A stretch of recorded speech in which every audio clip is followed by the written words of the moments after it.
لیکن جب قیدی کفار کے مکہ کے قیدی جب انہوں نے پکڑے اور جو ان کو واپس کر کے پیسے بھی لے سکتے تھے ان سے، وہ روایت تھی وہاں کہ ان کے رشتہ دار پیسے دیتے تھے قیدی کو رہا کرنے میں، لیکن تب انہوں نے کہا کہ جو بھی 10 مسلمانوں کو پڑھا لکھا دے گا وہ فری ہے. یعنی پیسے سے زیادہ ترجیح دی علم کو. اور یہ جو انہوں نے جو انگریزی میں ورڈ ہے کویسٹ فار نالج، اس کو ایک سیکرڈ ڈیوٹی بنا دیا، یعنی کہ یہ بھی ایک عبادت کا حصہ بنا دیا علم سیکھنا. تو ایسے ہی نہیں، دنیا کے ٹاپ سائنٹسٹ اس کے بعد کئی صدیوں تک مسلمان تھے، اور جو پھر وہ میرے خیال میں خلیفہ مامون رشید نے ہاؤس آف وزڈم قائم کیا، جدھر دنیا کی کتابیں آئیں، ٹرانسلیٹ کیا، مسلمان لیڈرز تھے، تھاٹ لیڈرز تھے. تو اس کی بنیاد رکھی گئی مدینہ میں. اور پھر یہ بھی دیکھا کہ ہم نیچے کیسے گئے، اور پھر کیسے یورپ آگے گیا، تعلیم پہ انہوں نے زور لگا دیا، ریسرچ پہ. ہماری کوشش آج یہ اٹیمپٹ، اور یہ میں پھر سے پنجاب گورنمنٹ کو خاص طور پہ ان کو خراج تحسین پیش کرتا ہوں، کیونکہ انہوں نے یہ جو نام رکھا ہے رحمت العالمین، اور پھر یہ بھی کہا ہے کہ یہ سب کے لیے ہے، کیونکہ رحمت العالمین رحمت المسلمین نہیں تھے، وہ سب انسانوں کے لیے رحمت لے کے آئے تھے. تو اس لیے یہ کوئی بیریئر نہیں ہوگا کہ یہ صرف مسلمان بچوں کو اسکالرشپ ملے گی، یہ سب کے لیے، سارے پاکستانیوں کے لیے جو بھی اپلائی کر سکتا ہے. اور جو مجھے چیز اچھی لگی، انہوں نے آن لائن پورٹل بنا دیا ہے کہ جو بھی اپلائی کرنا چاہتا ہے اسکالرشپ پہ آن لائن کرے، اور پھر ٹوٹلی میرٹ کے اوپر اسکالرشپس دی جائیں گے. تو یہ ہم نے فیڈرل گورنمنٹ میں بھی لے کے آئے ہیں، یہ ہم کے پی کی حکومت نے بھی، ابھی آپ نے کے پی کے پختونخوا کے چیف منسٹر کو بھی سنا کہ وہ بھی اب اناؤنس کر رہے ہیں.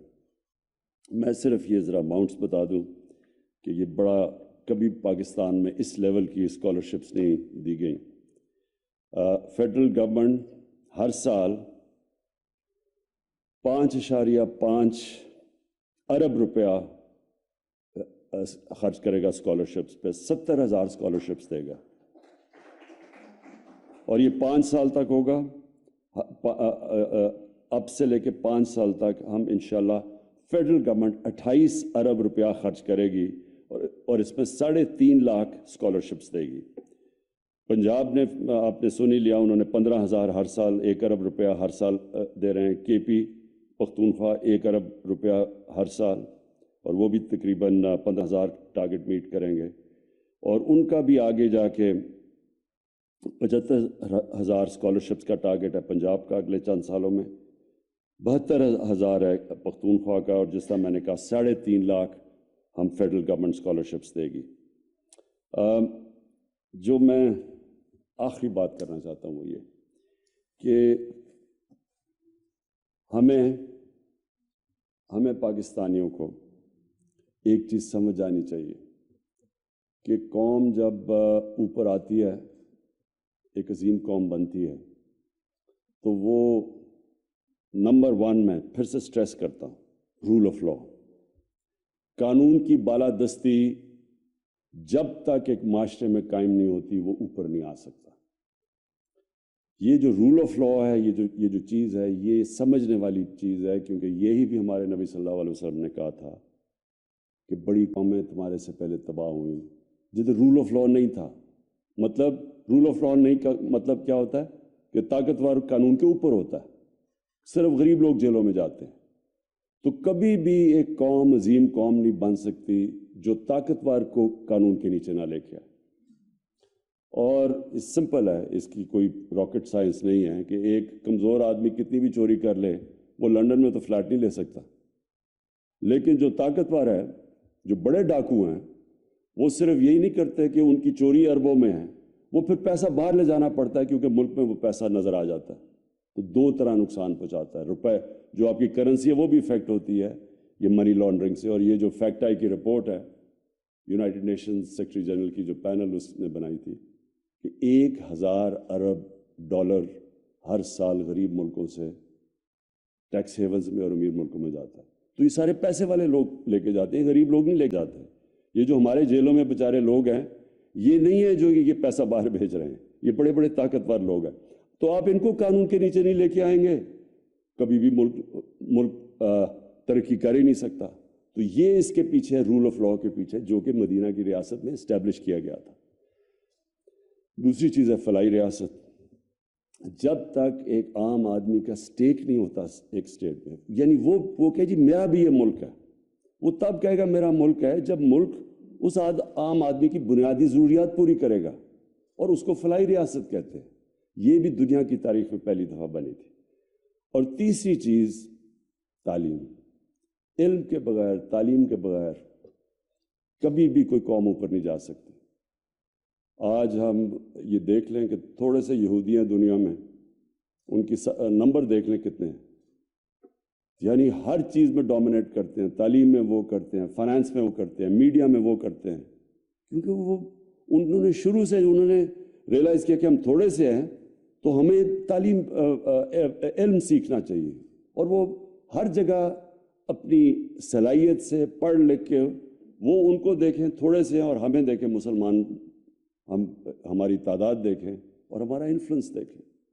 تو اس لیے پاکستان کی جو ہم نے بیسز ان پرنسپلز کے اوپر رکھیں گے، ہم نے جو سٹرگل چل رہی ہے قانون کی بالادستی، یہ بڑی ابھی مشکل سٹرگل ہے، اور انشاءاللہ یہ جیتیں گے۔